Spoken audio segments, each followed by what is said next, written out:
Joining me now, Republican Governor of New Jersey, Christie. Governor, welcome back. Congratulations on your reelection. Thank you, David, very much. Happy to be back. A lot of speculation this week and a lot of excitement throughout the country with your reelection in terms of what it means. Here's the cover of Time magazine. The elephant in the room is what's on the cover. Even the Trentonian, the front of it, 4 more years or 2 more years as it's crossed out. And there's speculation that, in fact, you're getting ready to run for the White House. Unless you want to announce on the show this morning, and I suspect you don't, let me ask this question, which is how do you think, even as governor of New Jersey, that you can affect, that you can impact the Republican Party with this reelection? I think the best way to impact my party is just to do my job in the same way that I've impacted my state. And I think, David, what you saw from the election results on Tuesday is pretty simple. People want the folks they elect to get the job done, to do their job, get it done for the people who elect you. And that's why, you know, when you look at what happened on Tuesday, it's about what's happened over the last 4 years.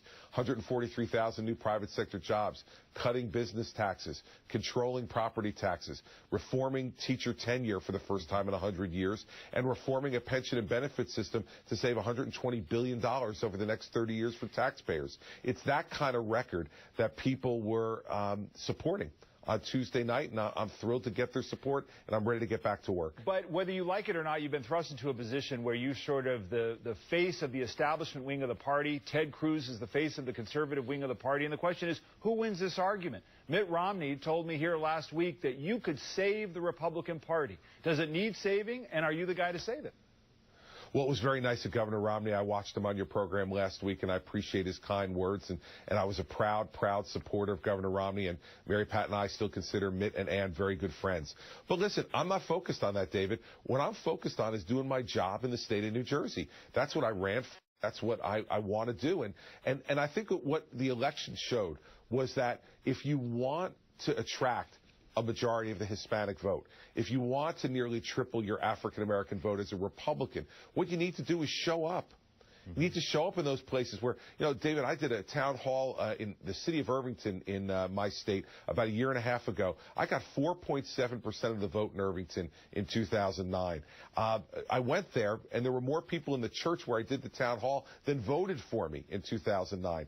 You go and you show up and you listen, and you start to make your argument about your policies. And I think the results of the election show that that's the kind of engagement that we need as Republicans all across the country, to listen and to show up in places where we haven't gotten a great amount of vote before. Some of the skeptics would say you ran up a huge margin of victory, so therefore your margin among Latinos and African Americans is going to be higher. And then the head-to-head against a likely candidate, if it comes to this, in Hillary Clinton in New Jersey, according to the exit poll there, shows that you would trail Hillary Clinton even in your own state. Do you view that and say that she is formidable, that you'd be an underdog if it were to come to that?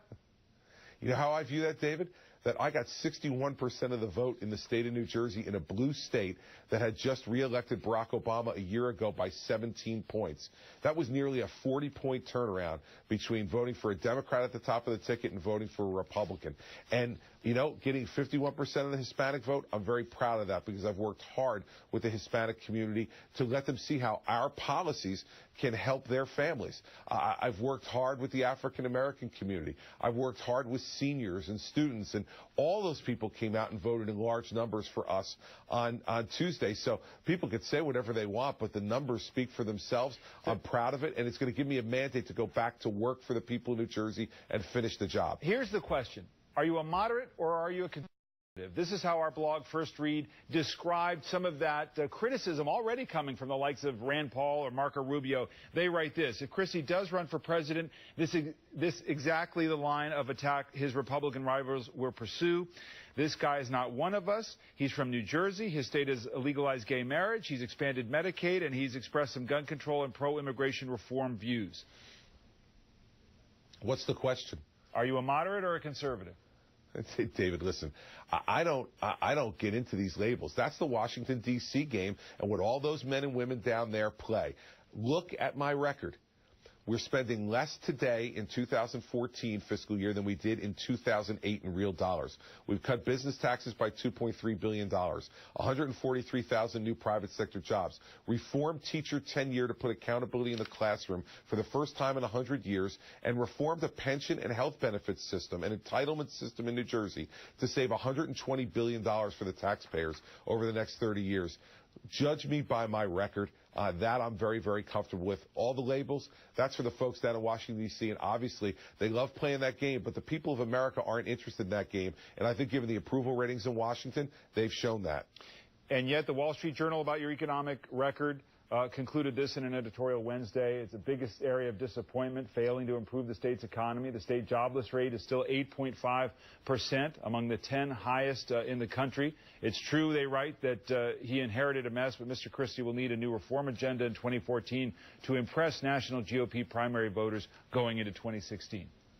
Well, we're going to continue to do the job that we've done already, David. We've brought unemployment down 1.5 points. We've created 143,000 new private sector jobs in a state that the Wall Street Journal did admit was an absolute mess, the highest taxed state in America when I got there, and we've improved that situation. But I never said during my reelection campaign that the job was done. If it was done, I wouldn't run for a second term. Why bother? Just ride off into the sunset. We got a lot of work still to do, and we're going to continue to do it. But that's why I asked for a second term and 4 more years, to go and keep at it and lower taxes, continue to control spending, and continue to improve economic opportunity in our state. That's exactly what I'm going to do. On Obamacare, the president apologized about this bad rollout, about making a promise that wasn't kept about the individual market. Do you think Obamacare is doomed? Do you think the Republican Party has an obligation to make it work at this point? Listen, I think Obamacare was a mistake. And I've said that right from the beginning. I think it's a failed policy. That's why we did not institute state-based exchanges. And you can see exactly why when you see the disaster that's happening right now. The fact of the matter is the president didn't tell folks the truth about what was going to happen with their own private insurance policies. And what I urged him to do for the last 2 weeks when I've been on the campaign trail is tell people the truth. That's the thing they expect, and I think that's why we've gotten the support we've gotten in New Jersey. Because whether it's good news or bad news, I tell folks in New Jersey the hard truths they need to hear. And even when they disagree with me, David, they've come around to support me because they say at least this guy is looking us in the eye and telling us the truth. I think the president failed that test, unfortunately, on Obamacare, because that's unfortunate for the country. But I never have favored Obamacare. It's a failed policy.